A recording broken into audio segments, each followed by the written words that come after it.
This series of fortifications was set up between 1941 and 42 to protect the port of Amsterdam, which the Nazis controlled. The Allies did bomb this quite extensively, so there's a few flak guns set up here. Nothing's here now anyway, everything's gone, but some of the fortifications are still here. So let's have a look at what's left.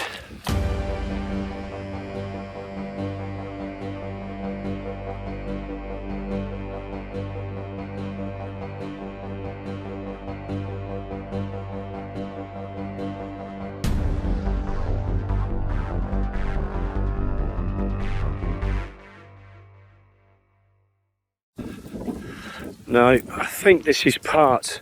This looks like it's every part's filled in. I've got a feeling it's probably anti-aircraft gun here, looking like it. Open emplacement. We can't see much of this building, but because it's covered in. I think this was personnel bunker. That looks like a vent of such. That looks like an observation post, but I'm assuming that wouldn't be there at the time. That's a sand dune, I reckon, covered in foliage now. So if you look over there, you can see where the sea is. Position, I reckon. Most of it's filled in with the sand dunes. You can actually get down there, actually. Yep, you can definitely get down there. A lot of the stuff we see today, which is 70 years on, 70 plus years on actually, you can't see it very well because the sand dunes have covered a lot of it over. But some of the big gun emplacements and the fire control tower is still here, and it's still quite visible, so we'll take some videos and pictures of that as well. This is a M272 gun emplacement. I think it had something like a 15 centimetre gun that could fire off into the North Sea of a range of about 22 kilometres, which is about 12-13 mile, I think it is.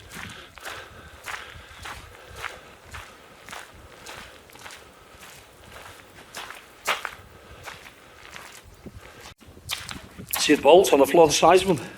I'll put my hand against it so you can see roughly what size it is. Quite big bolts. I held the gun here.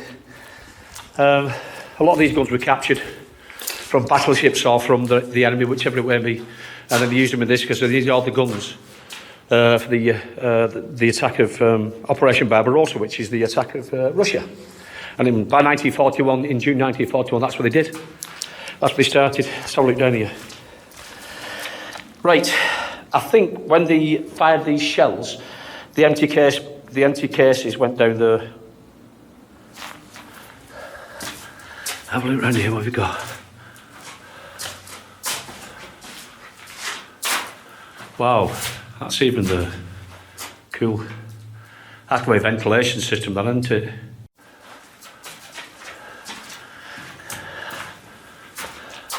That must be the back way in. Obviously it's sealed off so you can get the front way in. Ooh. I need to be careful as well because it won't fall in a hole. Now then, I'm only can assume, because obviously I don't know, they would have stacked all the shells and that here for the gun straight out there. There, which is 3/4 buried, and what at the back of it, that could possibly be a where they kept the ammo, or that could be a crew shelter as well.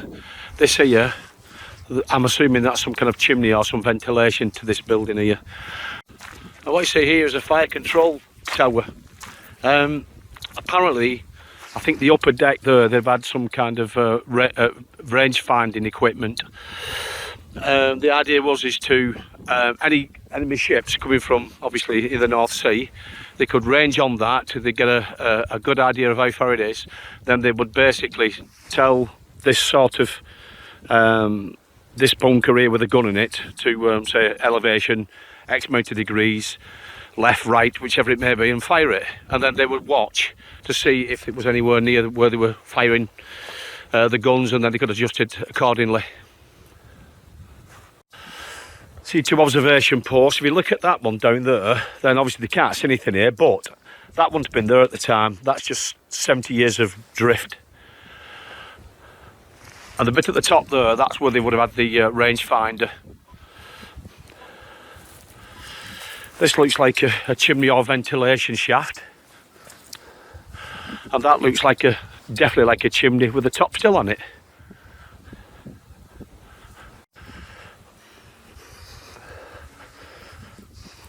You've blocked it off. I'm surprised nobody's broke into there actually. There you are. There's the machine gun embrasure. These are all vents. They look like they are. I can't get down there, but I think I can get up there, so hopefully I can get to see what they would have seen 70 odd years ago. I think there'd be a table on there with a plan of the sea and maybe the surrounding area here. I think there would be anyway. But this is what you're seeing outside.